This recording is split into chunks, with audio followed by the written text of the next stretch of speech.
It's called Chili con Queso by native Spanish speakers and Just Plain Queso by Texans. According to an article in Texas Monthly, queso originated by first and second generation restaurant owners in the beginning of the 20th century. Many of you have been invited to a party where you're required to bring a dish to share. Next thing you know, it's the afternoon of the party and you have no idea what you're going to take.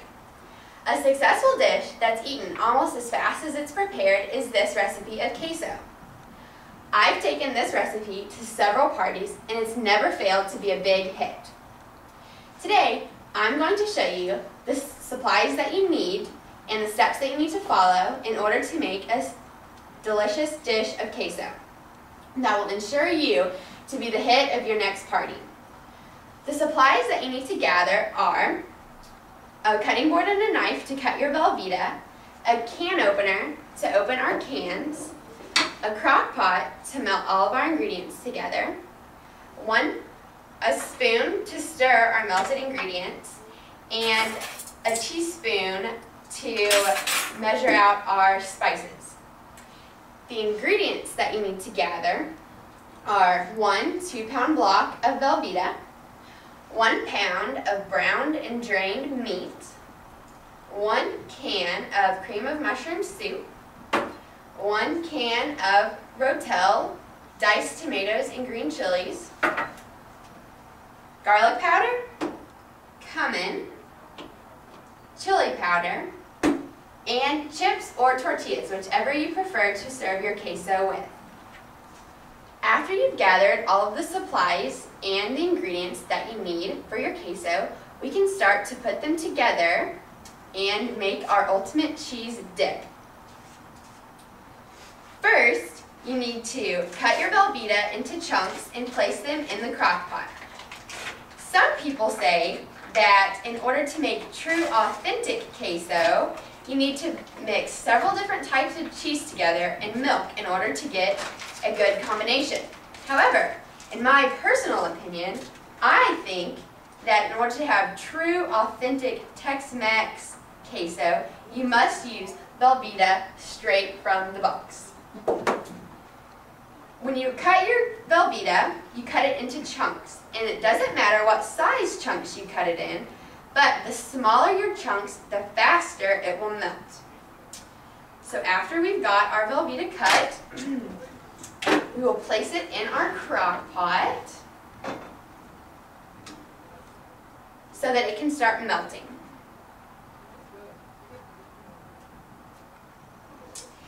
After you've placed your Velveeta in the crock pot, we're going to sprinkle our meat on top.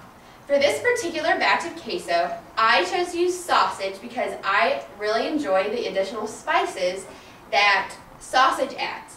However, you can also use browned hamburger meat and you get the same results. Also, for the purposes of this speech, I have already browned and drained the fat off of my meat. But before you add your meat to your cheese, make sure that it's browned and drained.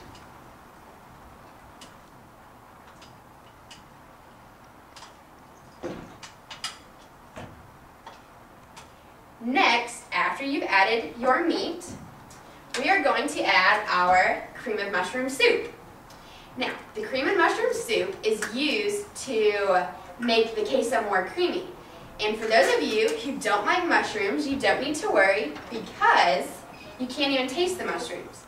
But if you also want to use cream of celery soup, you can do that too because you get the same results and it tastes just as good.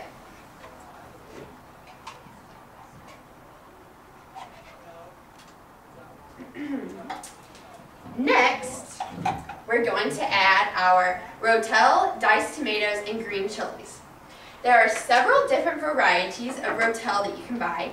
You can buy the ultimate spicy, you can buy chunky, or you can buy medium, or not spicy at all. For this recipe, I chose to get the original.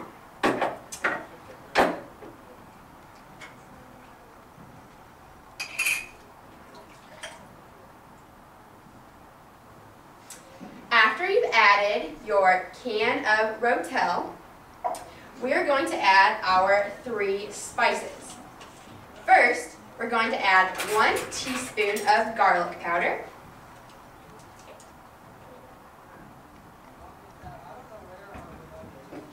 We're going to add 1 teaspoon of ground cumin.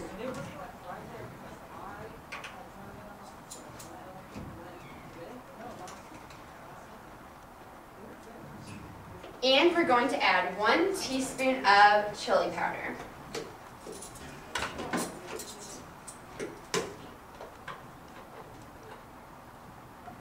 Now, the chili powder makes your queso more spicy, so if you have little kids, then you might want to add a little bit less, or if you like your queso extra spicy, you might want to add a little bit more. In the garlic powder and the cumin, you can use more, just like the chili powder, you can use more than a teaspoon or less than a teaspoon. It just depends on how spicy you want your queso to be. After you've added your spices, you're going to put the lid on the crock pot and you have to let it heat. You'll know your queso is done when it's fully melted together. Usually this takes about 1 to 2 hours on high or 2 to 3 hours on low. You need to make sure that as the queso is melting, you continually stir it because that will help it melt together faster. When it's all melted together, you can serve it with your chips and you have a very good queso.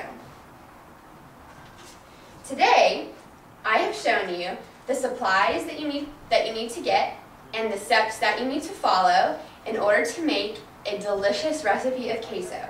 So the next time you're frantic about what to take to a party and the Super Bowl is coming up, just remember that you can always make this delicious, quick, and easy recipe of queso.